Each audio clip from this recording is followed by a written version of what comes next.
We're thrilled that you'll be using our agentless discovery platform to uncover opportunities to optimize, reduce risk, and drive down the cost and complexity of IT. Our simple Windows application, designed for use in smaller environments, typically under 2,000 endpoints, can gather the data required for this activity in a few quick steps. But we wanted to make sure you're set up with everything you need to have a smooth experience from start to finish. If you have a larger environment, no problem. We have our Block64 virtual appliance for that task. Just let us know that you require the virtual appliance, and we'll get that taken care of. We need to know where to look, so if possible, you'll want a list of the subnets we'll be scanning. We accept these in CIDR format, for example 192.168.1.0/24. We prefer Class C/24 for speed and efficiency wherever and whenever possible. Adding any segments larger than a /24 will reduce the efficiency of the tool. As a result, we won't allow anything bigger than a Class B/16 subnet. Input those if you must, but again, a /24 will be much more efficient.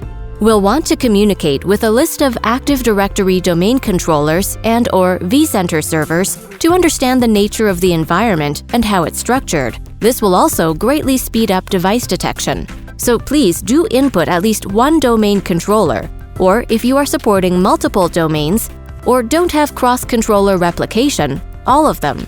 Now, this is important. We will require, at a minimum, the ability to communicate with your Windows environment over the following ports: TCP 135, 1025 to 5000, and 49152 to 65535 WMI.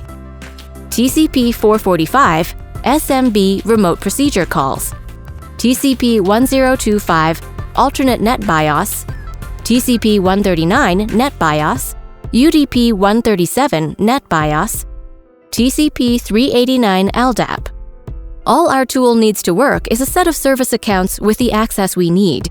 We don't ask for more access than is required, and we do not require administrative credentials to do our job.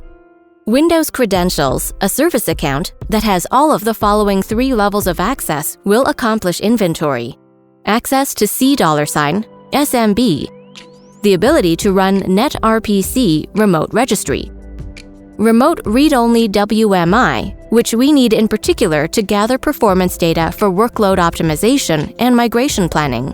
A local and/or domain administrator account will have these privileges by default, and while administrator credentials are not required, they may prove a quick path to a successful inventory, but they aren't required. Linux credentials or an SSH key pair to include Linux in your inventory, which you will want as there may be significant opportunities to reduce risk and drive optimization in the Linux environment. For example, open source databases may present a large opportunity to standardize, optimize, and secure opportunities that may otherwise go overlooked. vCenter SSO domain credentials if you use VMware. We'll need these to interact with the vCenter management servers or the individual hosts. This is especially important in any Azure-focused work. Your Microsoft 365 Global Administrator account for authentication of our application to gather read-only Microsoft 365 and Azure data, such as your secure score, usage and activation data, as well as Azure Advisor recommendations.